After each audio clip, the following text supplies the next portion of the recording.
Bien.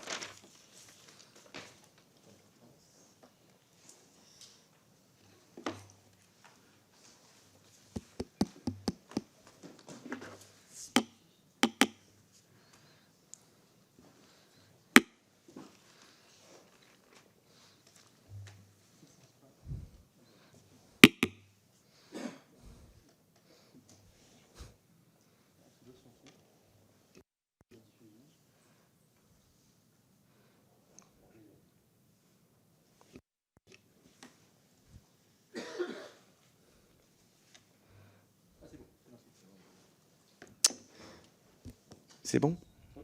D'accord, parce que sur l'écran, ça ne paraît pas être bon. C'est bon sur une partie des écrans. Bien, on va considérer que c'est bon.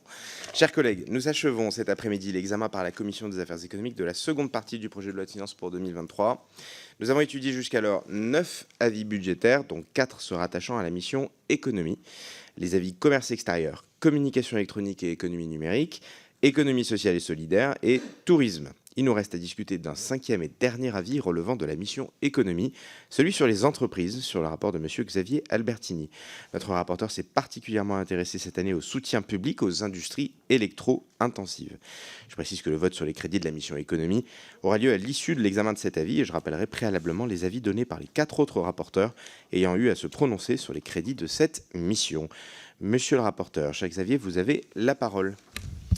Merci, Monsieur le Président. Mes chers collègues, l'avis budgétaire que je vous présente cet après-midi porte sur le programme 134, Développement des entreprises et régulation.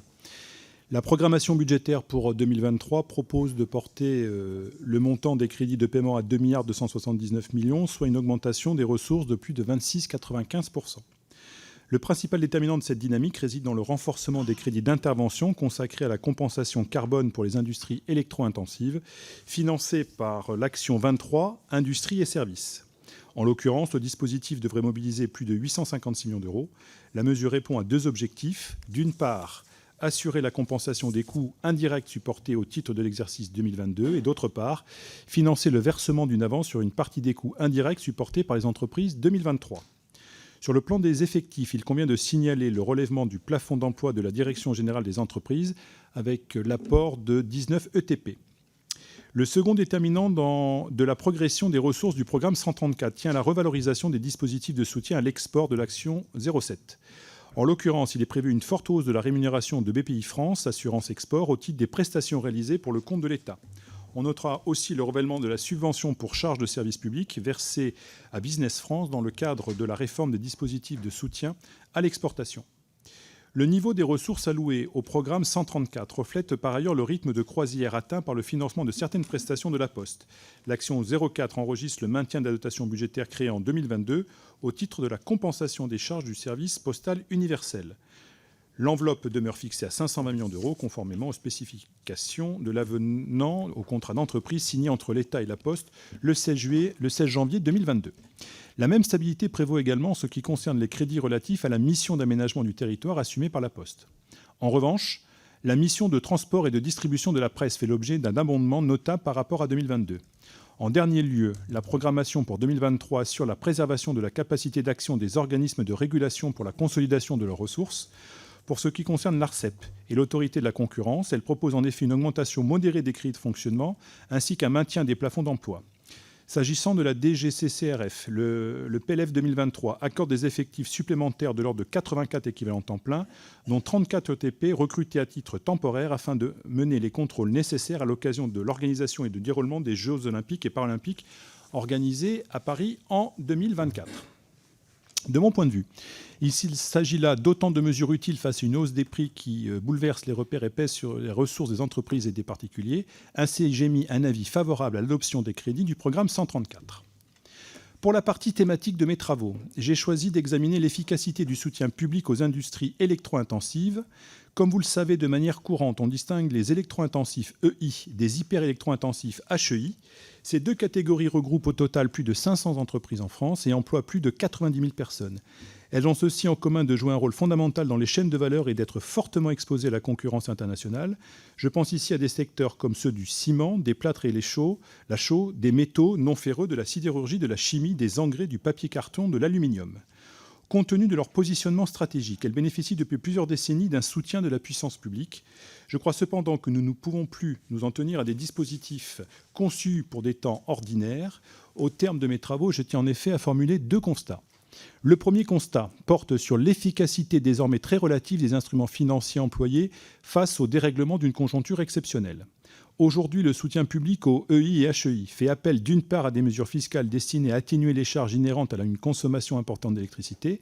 Je fais référence ici en premier lieu à l'application de taux réduits d'assises sur l'électricité dans le cadre de la contribution au service public de l'électricité dite CSPE. Et, en second lieu, à l'abattement sur le tarif d'utilisation du réseau public d'électricité ou TURP. D'autre part, le soutien public repose sur la mise en œuvre du dispositif de la compensation carbone que j'évoquais tout à l'heure. Plus de 300 sites en bénéficient chaque année depuis 2015. À ces dispositifs qui forment ce qu'on appelle communément la boîte à outils, s'ajoute depuis juillet 2022 une aide d'urgence destinée à compenser la hausse des coûts d'approvisionnement en électricité dans le contexte créé par l'invasion de l'Ukraine par la Russie. Sous réserve de critères relatifs aux achats d'électricité et aux pertes engendrées par la hausse des cours de l'énergie, les entreprises peuvent prétendre à une couverture de 30 à 70% de certains coûts éligibles. Les montants font l'objet de plafonds s'échelonnant de 2 millions à 50 millions d'euros. Le propos n'est pas ici de minorer l'intérêt de l'ensemble de ces dispositifs. Suivant un constat partagé, ils auront permis aux entreprises françaises de conserver des prix en rapport avec ceux pratiqués par la concurrence. Aussi, l'ensemble des filières d'électro-intensifs réclament-elles le maintien de la boîte à outils. Ces entreprises plaident aussi pour un renouvellement rapide du dispositif de la compensation carbone. Les éléments que j'ai pu recueillir ne me portent pas à livrer un autre diagnostic. C'est d'ailleurs la raison pour laquelle, sur ces 2 dispositifs, 2 de mes recommandations appellent à des éclaircissements et à des simplifications. Il en va ainsi en ce qui concerne l'aide d'urgence mise en place afin de remédier aux répercussions de l'invasion de l'Ukraine. À l'évidence, avec 50 millions d'euros accordés à la mi-septembre 2022, le dispositif peine à trouver son public, malgré des moyens dégagés pour l'accompagnement des demandeurs. C'est pourquoi j'appelle le gouvernement à poursuivre ses efforts de simplification en concertation avec la Commission européenne. Dans un même souci d'efficacité, il conviendra de travailler à l'actualisation rapide de la compensation carbone, dans le cadre fixé par des nouvelles lignes directrices de la Commission européenne pour la période 2022 à 2030. Leur mise en œuvre a suscité des appréciations divergentes sur des critères essentiels pour le calcul de l'aide versée. Aussi, l'accord trouvé entre Paris et Bruxelles doit entrer en vigueur, mais cela ne nous exonère pas d'une évaluation afin de prévenir toute distorsion de concurrence avec nos partenaires. Mais en vérité, la protection offerte aux EI et HEI français trouve aujourd'hui ses limites face à l'envolée des cours de l'électricité. Comme il a été observé dans d'autres travaux, la conjoncture présente résulte de 2 facteurs. D'une part, les répercussions de la forte hausse du prix du gaz sur le marché de l'électricité. D'autre part, l'indisponibilité d'une partie substantielle du parc nucléaire français.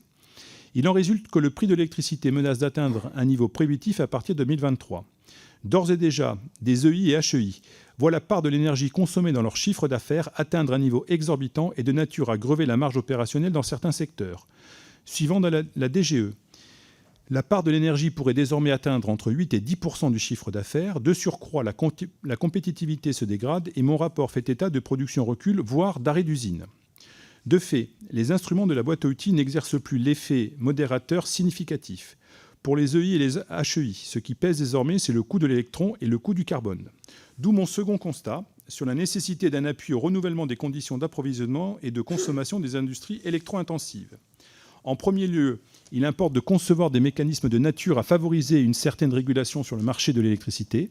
Nous mesurons tous les inconvénients que pouvait comporter l'alignement de l'évolution des prix de l'électricité sur celui du gaz. Les mécanismes de formation des prix ne permettent pas de faire en effet bénéficier les consommateurs des coûts moyens les plus avantageux par rapport au prix du gaz. Ils ne contribuent pas à donner les signaux nécessaires à des investissements de long terme. Aussi, je réitère la proposition d'une réforme du marché de l'organisation du marché de l'électricité qui aboutirait à limiter la corrélation des prix avec le cours du gaz. Dans cette optique, je recommande d'évaluer la mesure adoptée par l'Espagne et le Portugal. Le dispositif vise à abaisser les coûts des intrants utilisés dans les centrales électriques alimentées par des combustibles fossiles afin de réduire leurs coûts de production et en dernier ressort le coût de l'électricité sur les marchés de gros ibériques. Outre un fonctionnement optimal du marché de l'électricité qui préserve les entreprises d'un cours des prix erratiques, nous devons veiller à la sécurité et à la constance de leur approvisionnement en énergie. Pour les EI et les HEI, d'ici à ce que les énergies renouvelables atteignent un stade de développement suffisant, cette exigence pose la question des conditions d'exploitation de l'énergie du parc nucléaire. Vous le savez, l'Arenh devrait cesser d'exister à compter du 31 décembre 2025. Or, il permet aux électro-intensifs de bénéficier d'un prix de l'électricité qui se rapproche du coût moyen d'électricité en France. Malgré les aléas inhérents aux procédures d'écrêtement mises en œuvre en cas de demande supérieure à l'offre, l'Arenh fait partie des paramètres de l'activité des électro-intensifs. De fait, l'ensemble des représentants des filières auditionnées ont plaidé devant le rapporteur pour un accroissement des volumes fournis. Cette mesure ne va pas de soi, elle comporte de multiples implications qui touchent à l'organisation de la fourniture d'électricité et au rôle d'EDF. Toutefois, l'incertitude paraît préjudiciable pour les électro-intensifs et les pouvoirs publics devront offrir une certaine visibilité quant aux options qui pourront être retenues. En second lieu, il nous faut favoriser le développement des contrats à long terme afin de sécuriser la fourniture d'électricité aux EI et HEI. À ce jour, en effet, le consortium Excelsium demeure la seule initiative véritablement significative pour la réflexion sur le développement des contrats à long terme. Le consortium lie aujourd'hui 25 actionnaires clients à EDF en vue de la fourniture d'électricité à tarif préférentiel allant de l'année 2011 à l'année 2034. Ainsi que le montre l'avis, l'Excelsium a pu pâtir de difficultés de financement ainsi que de clauses contractuelles ne contribuant pas à une convergence des intérêts. Il suscite des appréciations plus que mitigées du point de vue des tarifs obtenus. L'expérience Excelsium ne saurait conduire à dénier tout intérêt à l'établissement de consortiums, pas plus qu'à la conclusion de contrats de long terme. Si l'on dénombre aussi peu de conventions, ce n'est pas du fait des contraintes juridiques, mais du calcul d'opportunité. S'agissant de l'électricité nucléaire, l'Arenh limite l'intérêt de ce type d'instrument, tant pour les entreprises fortement consommatrices que pour EDF. Dans une certaine mesure, le développement des énergies renouvelables modifie quelque peu les termes de l'équation. Des initiatives émergent par le biais de contrats d'achat d'électricité. Or, la question se pose des garanties qui entourent l'exécution des contrats du point de vue des contreparties que peuvent offrir les développeurs d'ENR en termes de capacité de production. Il existe aussi parfois des interrogations sur la solidité financière de certaines entreprises fortement consommatrices d'électricité. Cette incertitude peut contrarier l'investissement d'EDF, mais également des fournisseurs alternatifs et des développeurs d'ENR. Il nous faut remédier à cette difficulté en sécurisant les dispositifs au plan juridique, mais aussi au plan financier. Aussi, je propose d'examiner la possibilité pour l'État d'apporter une garantie publique destinée à garantir des défaillances structurelles des entreprises consommatrices à des contrats long terme en matière d'achat d'électricité. En dernier lieu, il nous faut appuyer les efforts de sobriété énergétique des entreprises ou des industries électro-intensives. Je rappelle que, d'après un scénario de référence élaboré par RTE, la consommation électrique des EI et des HEI devrait croître de 66% entre 2019 et 2050. Cette perspective comporte deux exigences. La première est d'accompagner la modernisation des outils de production afin de favoriser la décarbonation. L'avenir est à l'électrification de la production et cet investissement comporte des coûts. Aussi, je recommande de soutenir financièrement les investissements contribuant à la décarbonation et à la modernisation des outils de production des industries électro-intensives. La seconde est de mieux rémunérer la participation aux procédures destinées à assurer la pérennité du réseau électrique. Je vous remercie de votre attention. Merci beaucoup, monsieur le rapporteur. Je vous propose que nous passions aux orateurs de groupe.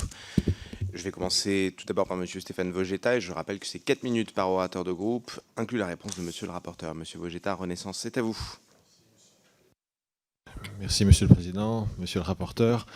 Je vous remercie pour votre rapport et exposé d'une grande qualité. Vous venez donc de vous exposer les grandes lignes du soutien aux entreprises françaises à l'heure où, déjà déstabilisées par une crise sanitaire sans précédent, nos entreprises souffrent désormais d'une augmentation du prix des matières premières et notamment de l'énergie à la suite de l'agression russe contre l'Ukraine. Certains de nos collègues exigent de leur côté une augmentation générale des salaires, une cause derrière laquelle se sont mobilisées quelques 30 000 personnes ce week-end dans Paris. Mais aucun d'entre nous n'avait attendu ce week-end pour comprendre ou pour exprimer le défi et les difficultés que vivent nos compatriotes à l'heure de s'adapter au nouveau contexte inflationniste. Vos administrés vous le rappellent sans doute tous les jours, tout comme les miens, qui habitent dans des pays où l'inflation est souvent le double de ce qu'elle est en France. Et ça s'applique aussi bien aux particuliers qu'aux entreprises.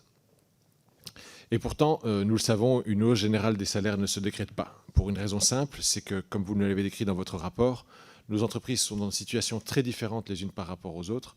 Certaines réalisent des profits, dont certains ne font que compenser une période Covid dévastatrice, et ont la capacité de partager sous forme de primes ou d'augmentation de salaire à leurs employés. D'autres doivent être aidés par l'État, et nous nous y employons, comme vous l'avez exposé dans le cas particulier de la compensation carbone pour les entreprises électro-intensives. Mais ce n'est certainement pas à l'État de contraindre de manière généralisée à une augmentation salariale toutes les entreprises, au risque de porter atteinte à la compétitivité de notre économie et au dialogue social. Car oui, évidemment, le dialogue social doit vivre, mais il est indispensable que chacun prenne ses responsabilités.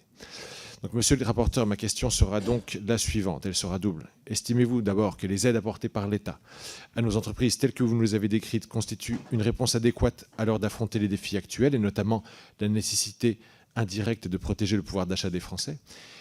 Et deuxièmement, puisque vous évoquez votre suggestion d'appliquer la recette espagnole de plafonnement des prix du gaz, simplement vous faire remarquer qu'en Espagne et au Portugal, s'il est vrai que ce plafonnement a eu des impacts directs sur le prix de gros du gaz, en revanche, au niveau du prix de détail pour les particuliers, ce mécanisme n'a pas pu empêcher une très forte augmentation des prix et des factures de gaz et d'électricité. Et je voulais vous demander si vous aviez pris en compte toutes les données pour aboutir à votre recommandation. Merci. Merci. Monsieur le rapporteur. Merci, mon cher collègue. Monsieur le Président, pour répondre donc à mon collègue, premier élément, comme je l'ai indiqué dans le compte-rendu de ce rapport, même si les mesures d'accompagnement, la boîte à outils qui existe aujourd'hui ont porté leurs fruits pendant un certain temps, il nous paraît important aujourd'hui de nous adapter et d'adapter les dispositifs à l'évolution importante, j'allais dire exceptionnelle, mais qui va devenir récurrent, de la situation énergétique. Et à ce titre, il ne vous aura pas échappé que nous traitons des EI et des HEI. Nous n'avons pas traité la question des particuliers, puisque ce n'était pas l'objet de ce rapport. Le budget 134 ne traite pas de ce genre de situation.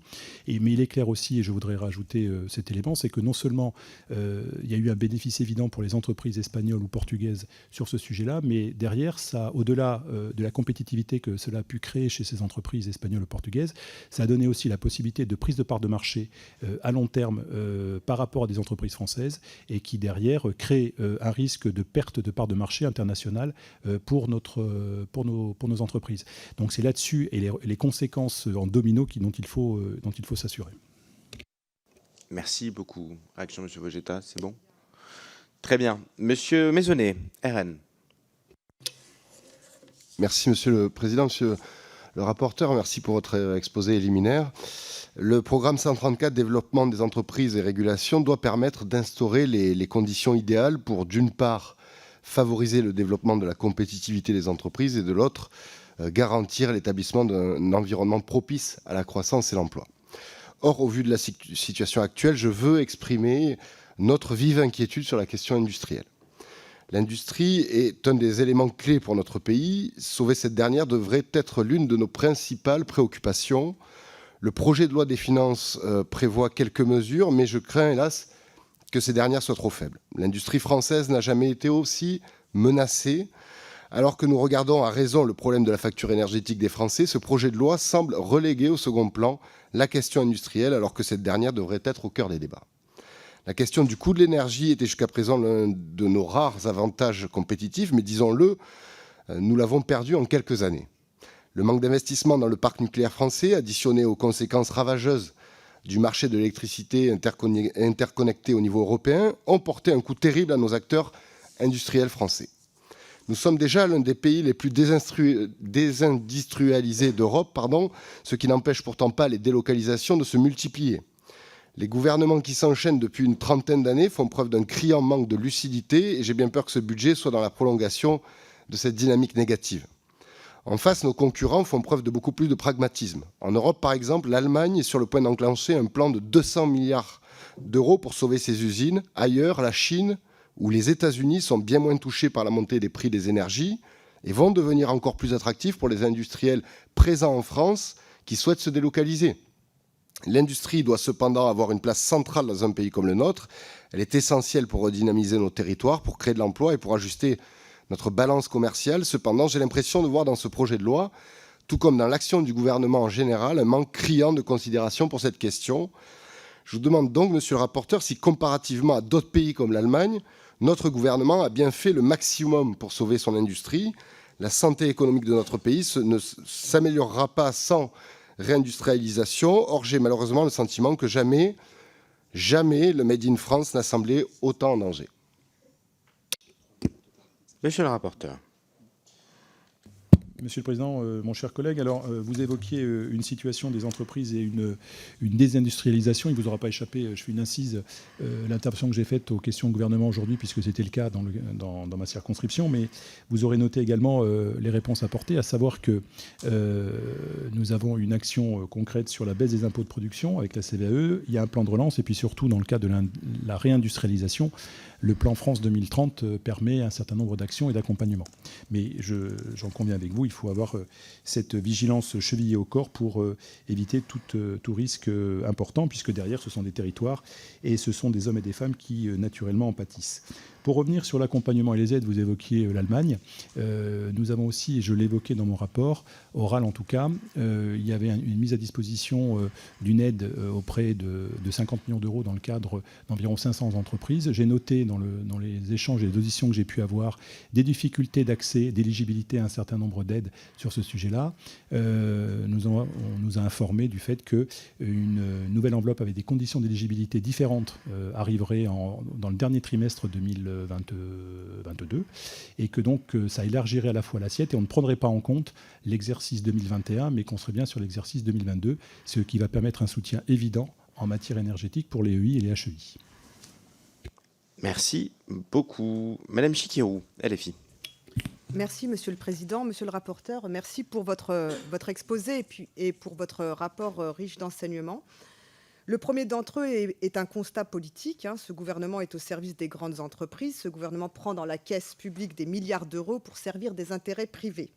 Et oui, car ce sont des intérêts privés, ceux d'actionnaires et de quelques dirigeants qui bénéficient des subventions publiques directes et de réductions fiscales massives, plus 157 milliards d'euros, nous disent les chercheurs du Centre lillois d'études et de recherche sociologique et économique. L'éducation et la santé auraient aimé avoir une telle augmentation du budget. Vous avez parlé de 27% pour la mission économie. Mais attention à ne pas se laisser berner par le discours officiel. Cette augmentation ne permettra ni de créer des emplois, ni de faire progresser nos entreprises dans la voie de la bifurcation écologique, et même pas de les rendre plus compétitives. Je passe sur les organismes en charge des contrôles et de l'application des lois qui bénéficient à peine de quelques augmentations entre 1,4 pour l'ARCEP et 3% pour la Direction générale de la concurrence, de la consommation et de la répression des fraudes. Donc d'où vient cette progression de près de 30% des crédits de la mission économie? Je m'arrête donc sur les 650% qui vont à la compensation des coûts indirects liés donc au système de la charge du prix de la taxe carbone, donc pour les entreprises électro-intensives et hyper électro-intensives. Ça représente 856 millions pour 300 sites en 2023. Ça pose deux problèmes fondamentaux. D'abord, nous ne sommes pas d'accord pour que l'État français paye d'une certaine façon, compense la taxe carbone due par des entreprises qui ont un impact écologique négatif. Nous estimons que cette prise en charge est contraire au principe de responsabilité environnementale. Deuxièmement, nous ne sommes pas d'accord pour que l'aide de l'État soit la seule et unique à suivre le cours de la tonne carbone, qui est désormais à près de 90 €. C'est la seule inflation qui est entièrement compensée par l'État. Mais là, comment une telle augmentation pour garantir l'irresponsabilité environnementale des entreprises les plus polluantes et les moins sobres est-elle encore possible dans le budget 2023 ? On est à la fois dans l'indécence et le double discours, et surtout dans l'absence totale de volonté politique d'agir pour la planification écologique. Le système, la boîte à outils, comme vous l'appelez, est absurde. C'est coûteux c'est coûteux en argent public. Cela met en péril les objectifs de réduction des émissions de gaz à effet de serre. Je vous remercie pour vos recommandations parce que je crois qu'elles vont dans le bon sens. Vous en avez fait quelques-unes. Et c'est en effet tout le système qu'il faut repenser dans la durabilité, et ce qui n'est pas le cas à l'heure actuelle, et ce qui n'est certainement pas le cas dans le cadre de ce PLF 2023, où l'austérité s'applique à tout le monde, sauf à ceux qui peuvent continuer de polluer en toute impunité. Monsieur le rapporteur. Monsieur le Président, Madame Chikirou, chers collègues, alors effectivement, c'est votre point de vue et vous imaginez bien que sur un certain nombre de points, je ne peux être tout à fait d'accord avec vous, dans la mesure où vous évoquez un actionnariat privé qui bénéficierait d'une aide. Je vous rappelle quand même que de façon très pratico-pratique, ce sont plus de 500 entreprises qui sont évoquées dans mon rapport, EI et HEI, et c'est plus de 90 000 salariés. Donc le non-accompagnement de ces entreprises aurait certainement des incidences non négligeables en matière de salaire. Alors apparaître dans une économie hyper régulée, voire étatisée pour la totalité, je ne vois pas comment on ne pourrait pas, dans une limite acceptable d'accompagnement et de compétitivité nationale et internationale, accompagner ces entreprises. Vous évoquez également des difficultés dans ce secteur, mais nous sommes quand même sur une activité qui était fort mobilisatrice en personnel, en salariés. Ça a permis une baisse significative du chômage puisqu'il est ramené à 5,5%, une croissance globale en France de plus de 7% en rattrapage de 2021 sur 2020. Et nous avons surtout, vous l'aurez noté peut-être dans mes derniers propos, la volonté pour CEI et CHEI de moderniser leur outil industriel, les rendre évidemment décarbonés, mais ceci ne se fait pas en un jour, dans la mesure où effectivement c'est relativement complexe et relativement coûteux, donc le soutien m'apparaît nécessaire. Merci beaucoup. Monsieur Dive, LR. Merci Monsieur le Président, merci Monsieur le rapporteur pour votre exposé. Monsieur le rapporteur, vous soulignez dans votre rapport qu'il est important de maintenir la compensation carbone au maximum. Or, cette compensation présente de nombreuses fragilités qui vont en s'accroissant à mesure que le prix de CO2 s'envole. Elle est votée chaque année en projet de loi de finances et son montant s'accroît dans un contexte de rigueur budgétaire. Elle se voit régulièrement contestée au titre des aides aux énergies fossiles. Son versement n'est pas anticipé, faisant peser une lourde contrainte sur la trésorerie des entreprises bénéficiaires. La mise en place du mécanisme d'ajustement carbone aux frontières de l'UE vise sa diminution progressive jusqu'à sa suppression en 2030. Si la politique énergétique menée par le gouvernement dans le précédent quinquennat avait été différente, ce soutien financier n'aurait pas lieu d'être à ce niveau. Deuxième sujet que je souhaite aborder. Concernant les moyens alloués pour accompagner les entreprises, plus précisément le plafond des ressources affectées au CCI, et Dieu sait que les entreprises ont besoin des CCI dans le contexte que nous connaissons. Ce plafond de ressources a été amputé de 350 millions d'euros depuis le début 2017, alors qu'en 2012, le réseau connaît une baisse significative et régulière de ses ressources fiscales. Ce plafond était de 1,38 milliard en 2012. Il est réduit à 575 millions d'euros en 2020, 400 millions d'euros en 2022, une baisse qui compromet la mise en œuvre des CCI dans la proximité des territoires. Quelles initiatives entend prendre le gouvernement pour renouer le dialogue avec les chambres de commerce et d'industrie et quelle définition d'un cadre budgétaire stable, acceptable et enfin fiable, synonyme de visibilité pluriannuelle sur leurs ressources, pouvez-vous leur proposer ? Enfin, le dernier point que je voulais aborder avec vous, c'est un vieux sujet, un vieil outil, qui est le FISAC. C'est un fonds qui permettait d'accompagner les artisans, les commerçants de proximité. Il a été supprimé par la majorité dans le précédent quinquennat, puisque c'était inscrit au PLF 2020. Ce FISAC était quand même extrêmement utile pour accompagner les entreprises, les artisans dans les territoires. Je souligne simplement que l'été 2022 a été ravageur en termes de fermeture d'entreprises, particulièrement chez ce type d'entreprise. Ne considérez-vous pas qu'il était une erreur d'avoir supprimé ce FISAC et qu'il serait intéressant d'avoir un outil similaire ? Merci. Monsieur le rapporteur. Monsieur le Président, chers collègues, Monsieur Dive, alors plusieurs points. Tout d'abord sur la CCI, les CCI ne relèvent pas du programme 134 au sens strict du terme. Il y a eu certes des réorganisations de missions au sein des CCI, y compris des réorganisations de réseau. Et donc sur votre sollicitation en qualité de gouvernement, j'ai le plaisir de vous indiquer que je ne suis pas membre du gouvernement et que je ne peux pas matériellement répondre à votre question. Sur le fonds FISAC, de la même façon, ce fonds qui existait a été transformé au travers de dispositifs type Action Ville, mais il ne relève pas à proprement parler du dispositif 134. Enfin, sur la fermeture en l'été 2022, les tribunaux de commerce n'évoquent pas de situation très particulière et ont constaté plutôt une diminution forte des dépôts de bilan. Enfin, sur la question, et je vous rejoins, c'est pour ça que je termine là-dessus, sur la difficulté de versement d'un certain nombre de dispositifs, il est noté que pour l'année 2023 et suivante, les auditions ont porté effectivement sur la sensibilisation tendant à améliorer le versement d'un certain nombre de dispositifs et ceci fait partie des préconisations de mon rapport. Monsieur Dive, il vous reste 30 secondes, vous souhaitez rebondir ? Non ? Très bien. Madame Morel, Modem.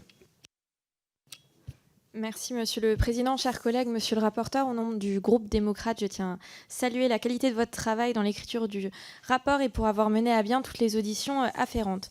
Comme vous le savez, il y a de très fortes inquiétudes pour l'hiver à venir, non seulement sur nos capacités de production énergétique, mais aussi sur le coût de cette énergie. Si toutes les entreprises sont touchées par cette crise énergétique et inflationniste, les entreprises électro-intensives que vous mentionnez le sont particulièrement. Elles sont sensibles à ces enjeux et aux fluctuations des prix de l'électricité. La France en compte plus de 500. Ce sont celles qui ont une consommation électrique de plus de 2,5 kWh par euro de valeur ajoutée. Elles sont présentes dans des secteurs stratégiques, la sidérurgie, la fonte, le papier carton, mais aussi la chimie, les matières plastiques, les panneaux de bois ou encore les fibres textiles. Et elles sont elles-mêmes fournisseurs de secteurs sensibles comme la défense ou la santé. Or aujourd'hui, malgré les aides déjà mises en place par l'État, de nombreux industriels s'interrogent sur l'hiver à venir. Vaut-il mieux continuer à produire ou alors s'arrêter? Et s'il faut s'arrêter pour économiser de l'énergie, combien de temps? J'ai en tête l'exemple des fonderies présentes sur le territoire du Bas-Rhin. Les fours de fusion, ils fonctionnent en permanence par exemple et on ne les redémarre pas aussi facilement qu'une voiture. Et donc toutes ces inquiétudes, elles soulèvent par ricochet de nombreuses autres interrogations sur la possibilité de recruter, de maintenir des équipes, de réaliser des investissements. Alors, monsieur le rapporteur, ma question, elle concerne plus particulièrement les entreprises qui n'ont pas encore signé de contrat pour l'année 2023. Quel soutien pour ces entreprises qui vont devoir s'engager sur plusieurs années prochainement pour 2024, 2025, 2026 au regard des prix exorbitants en cours? Et plus globalement, quelles conséquences pour nos entreprises qui sont exposées aujourd'hui à la concurrence internationale, notamment américaine ou chinoise, alors que ces pays, eux, ne connaissent pas les coûts de l'énergie qui explosent comme en Europe. En guise de conclusion, bien entendu, notre groupe apportera son soutien aux crédits affectés à cette mission essentielle pour l'avenir de notre souveraineté et de notre indépendance industrielle. Je vous remercie. Bien, monsieur le rapporteur. Monsieur le Président, ma chère collègue, merci pour cette interrogation. La réponse était inscrite un peu dans ma présentation, à savoir que nous sommes dans une situation de transition et aux questions que vous soulevez qui sont tout à fait légitimes, à savoir les problématiques de maintien de production ou d'arrêt avec les problématiques de relance ensuite au regard d'un certain nombre de dispositifs qui sont longs à redémarrer. La question peut effectivement se poser. Je l'évoquais aussi sur des capacités de perte de marge importantes avec un risque derrière d'arrêt complet d'activité. Sur votre question au fond, plusieurs dispositifs sont encore en cours aujourd'hui. C'est évidemment la boîte à outils telle que je l'évoquais. C'est encore jusqu'en 2025 le dispositif de l'AREN. Et puis c'est l'anticipation, en tout cas l'accélération de la compensation carbone dans les meilleures conditions pour l'ensemble des entreprises. Mais comme je le notais dans mon rapport, il est sûr que nous sommes dans une situation de transition et sur laquelle il va falloir travailler en profondeur pour donner, et c'est réclamé pour les HEI et les EI, de la profondeur et surtout de la pérennité dans des périodes pluriannuelles relativement longues pour sécuriser l'ensemble de l'approvisionnement électrique. Bien. Madame Morel, vous souhaitiez rebondir? Non, pas spécialement. Merci beaucoup pour vos éclairages. Merci beaucoup. Madame Battistel, PS. Enfin, socialiste, pardon. Merci, Monsieur le Président. Monsieur le rapporteur, merci beaucoup pour votre rapport. Et je pourrais dire que dans la période dans laquelle nous nous trouvons, je pense que vous avez fait le bon choix en concentrant une partie importante de votre rapport, et notamment la seconde partie, sur la question de l'impact de la crise énergétique sur nos entreprises. En effet, depuis 2020 et la pandémie du Covid-19, elles vont de crise en crise et se retrouvent pour nombre d'entre elles très affaiblies au moment de faire face au coût de l'énergie. Vous vous concentrez en particulier sur les électro- et hyper-électro-intensifs qui sont par construction les plus exposés. Vous rappelez les dispositifs d'aide existants, notamment sur la compensation carbone et le dispositif conjoncturel mis en œuvre par le gouvernement pour celles dont le BE est particulièrement impacté. Mais force est de constater que cela ne suffit pas, comme mon groupe a pu l'évoquer concernant la société Arc International, par exemple. Il nous faut donc aller plus loin, et en particulier pour les secteurs les moins aidés. Madame la ministre, tout à l'heure, en QAG, a dit que le gouvernement y travaillait. Donc j'espère que des dispositifs pourront être trouvés. Alors j'ai eu l'impression que vous dénonciez, comme nous, l'absurdité de la formation des prix sur le marché de l'électricité. Ce sujet est d'abord européen, mais il y a urgence à pousser le gouvernement à porter cette question-là. Et puis sur la question des mécanismes de maîtrise de prix, qu'il semble nécessaire de privilégier. Comment envisagez-vous la fin de l'Arenh, puisque vous avez évoqué cette question, dont vous rappelez l'impact sur la projection des entreprises? J'ai posé une question d'actualité tout à l'heure à laquelle je n'ai pas eu la réponse. Est-ce que l'Arenh, aujourd'hui, ne mériterait pas d'être fléchée différemment, c'est-à-dire de sortir les entreprises qui n'ont absolument aucun besoin d'être aidées pour y faire entrer nos entreprises et garder un volume de productif qui pourrait être utilisé sur à la fois les petites entreprises qui n'émargent pas au dispositif actuel ou sur les collectivités. Et dans l'immédiat, quel outil de soutien aux entreprises non électro-intensives ou hyper électro-intensives vous paraît-il le plus adapté? Je vous remercie. Monsieur le rapporteur. Merci, Monsieur le Président. Chers collègues, alors, je n'ai pas évoqué l'absurdité de la formation des prix. J'ai simplement dit qu'il y avait une forme... Oui, mais je rebondis sur ce que vous me disiez. Donc, effectivement, j'évoquais une évolution de la structuration du prix qui ne répondait plus à la situation exceptionnelle que nous connaissions. Ce qui était vrai il y a quelques années ne correspond plus à la situation. Donc, il y a nécessité d'une évolution importante et notable. Et quand vous évoquiez par la même occasion la fin de l'Arenh, en tout cas qui est potentiellement programmée en 2025, j'évoque aussi dans le rapport et la présentation orale que j'ai pu vous faire un certain nombre d'autres éléments, comme par exemple l'expérience Accessium qui peut intervenir. En tout cas, tous les dispositifs sont sur la table. Vous avez des dispositifs, en particulier allemands, qui sont sur des marchés un peu différents des nôtres. Et on peut évoquer un certain nombre d'actions, je pense, qui seraient intéressantes au regard de la spécificité française et de la situation française, avec notre parc nucléaire, avec sa montée en puissance, en tout cas le redémarrage d'un certain nombre de centrales.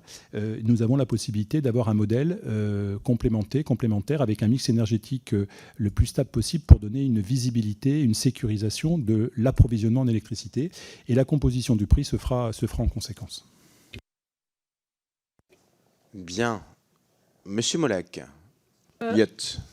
Il me restait Alors, il vous restait 15 secondes. secondes. Alors, vous avez raison. Mais juste parce que... Il vous reste 10 secondes, Madame Battista. Parce que vous n'avez pas répondu sur les dispositifs qui vous paraîtraient pertinents sur les non électro-intensifs.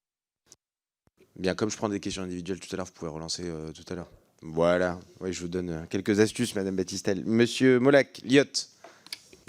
Merci, Monsieur le Président. Donc dans cette mission, finalement, compensation carbone, problème de l'explosion du prix de l'électricité, on n'a pas parlé de la Poste, mais qui est quand même consacrée dans son rôle et qui est importante pour la structuration de l'aménagement du territoire qu'elle peut faire dans bon nombre de régions de France.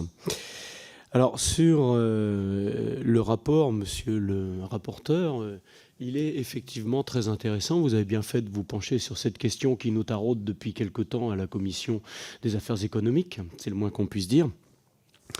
Et alors moi, ce qui m'inquiète un peu là-dedans, c'est qu'on a une situation où finalement le marché de l'énergie, globalement, ne fonctionne pas comme il faut. Il favorise des situations oligopolistiques et de la spéculation d'un côté. Et si on veut mettre un peu d'ordre, parce qu'il va bien falloir en mettre à un moment donné, il faut le faire au niveau européen, ça j'en suis bien conscient, mais il faudrait quand même que ça tarde pas trop, parce que j'ai un peu l'impression d'un État français qui essaye de faire au mieux pour boucher les voies d'eau dans le navire, écoper, mais finalement, ça prend encore l'eau. C'est-à-dire qu'on se retrouve avec, est-ce que la politique que nous menons, qui consiste à soutenir nos entreprises parce qu'on n'a pas le choix, évidemment, on ne va pas laisser une partie non négligeable de nos entreprises disparaître, voire les marchés être pris par des concurrents étrangers, donc on est bien obligé de le faire. Cependant, je pense que ce n'est pas durable à moyen terme pour nos finances publiques, avec un budget qui est en déficit de 150 milliards. Donc il va bien falloir à un moment donné que l'on fasse les choses autrement. Alors vous avez parlé, on a parlé en particulier de la production d'électricité. Vous en avez un peu parlé, vous avez parlé entre autres des énergies renouvelables, mais quelle est la porte de sortie finalement? Parce que là, on l'aperçoit peut-être, mais j'ai l'impression que ce n'est pas très clair. Et si vous pouviez éclairer ma lanterne, j'en serais fort content. Bien. Pour nous éclairer, monsieur le rapporteur. avec une énergie nucléaire ou avec une énergie... Non, Monsieur le Président, chers collègues, alors, sur la question, effectivement, concernant les sorties et l'équation qui est relativement complexe, il ne vous aura pas échappé, elle n'échappe à personne, cette équation de complexité. Le ministre Bruno Le Maire a évoqué en septembre une rencontre avec ses homologues européens dans le cadre de la détermination d'une évolution de la composition. Et donc pour trouver, on peut l'imaginer, un consensus, il faudra certainement un peu de temps sur un certain nombre de sujets, puisque évidemment nous sommes aussi dans des règles naturellement européennes.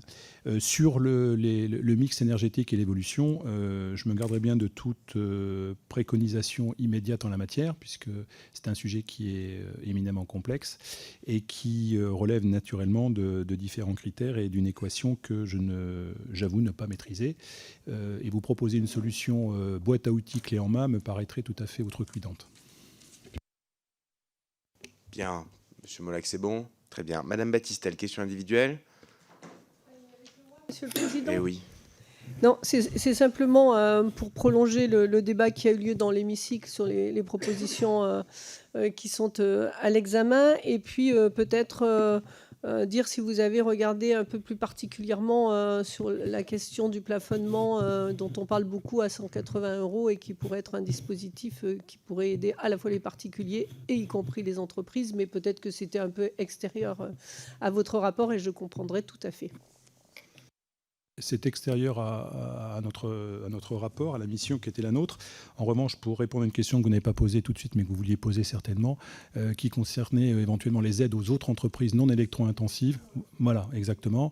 Les dispositifs d'aide exceptionnelle que j'évoquais tout à l'heure visent évidemment, au regard des critères de BE, de chiffre d'affaires, etc., et de rapport de consommation, vise évidemment les électro-intensifs et les HEI, mais vise aussi les autres entreprises. Donc la vraie question, c'est la capacité d'accès à ces aides et à l'ouverture à leur éligibilité.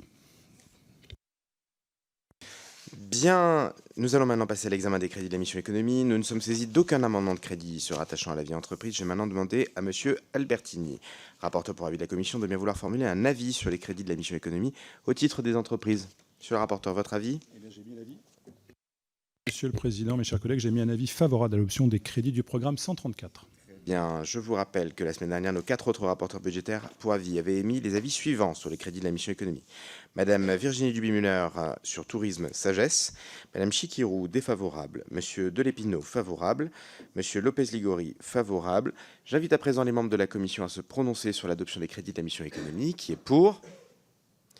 Qui est contre ? Eh bien, la commission émet donc un avis favorable à l'adoption des crédits de la mission économie. Je vous propose de nous retrouver demain à 8h30, porte de Versailles, pour le mondial de l'automobile, avec une réunion de la commission au sein du mondial de l'automobile. Ça sera hall 4, premier étage, et l'entrée se fait porte A2. Je vous dis à demain, chers collègues. Merci beaucoup.